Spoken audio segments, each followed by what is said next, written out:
சாய்லக்ஷ்மி என்கிற சகோதரி கால பைரவ பாடல் கேட்டிருந்தாங்க. அவளோட விருப்பத்துக்காக ஸ்ரீ கால பைரவ அஷ்டகத்தில் கொடுக்க போகிறேன். எல்லாரும் கேளுங்க.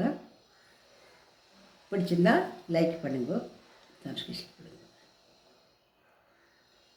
देवराज्य सेव्यमान भावनाङ्घ्रि पङ्कजं व्याळयज्ञसूत्रमिन्दुशेखरं कृपाकरं नारदादियोगिवृन्दवन्दितं दिगम्बरं काशिकापुरादिनाथकालभैरवं भजे भानुकोटिभास्वरं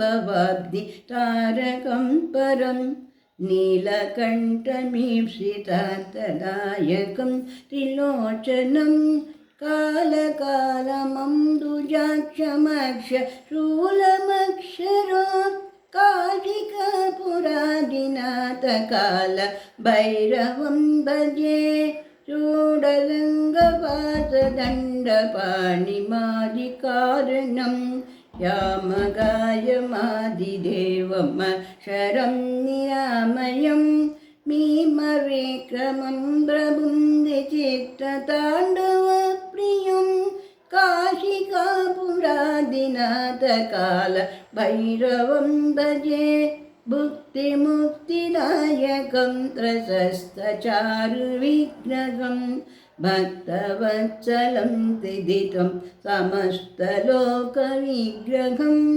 निक्मणन्मनोज्ञहेमकिङ्किणीलसद्घटिं काशिकापुरादिनाथकाल भैरवं भजे धर्मसेतुभावकं त्वधर्ममार्गनाशकं कर्मपाशमोषकं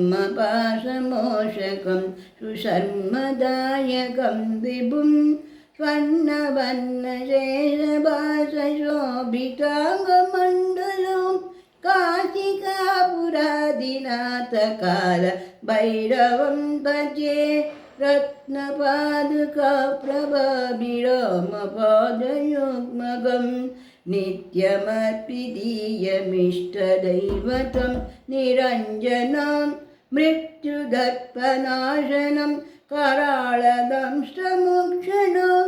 काशिकापुरादिनाथकाल भैरवं भजे अट्टदासभिन्नपद्म दण्डकोशसन्ततिं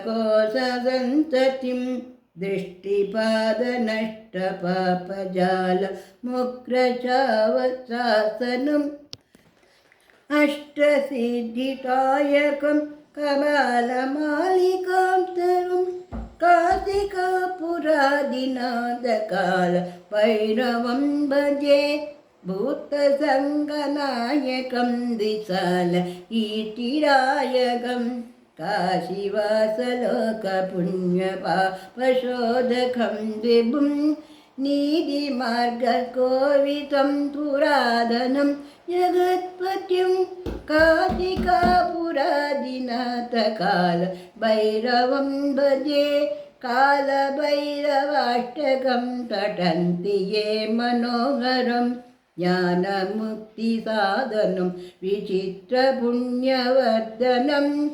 चोरमोगदैत्यलोपकोपतापनाशनं ते प्रयन्ति कालभैरवाङ्घ्रिसन्निधिं ध्रुवं श्रीशङ्कर आचार्यविरचितं कालभैरव